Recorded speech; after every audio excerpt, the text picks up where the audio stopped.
انذارات ديانج فعلا كلام الناس صح.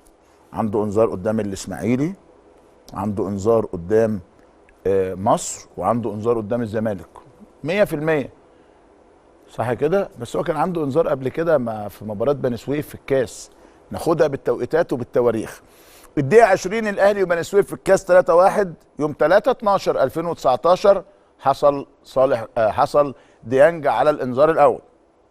الدقيقه 45 مباراه الاهلي مع الاسماعيلي حصل ديانج على الانذار الثاني يوم 19/12.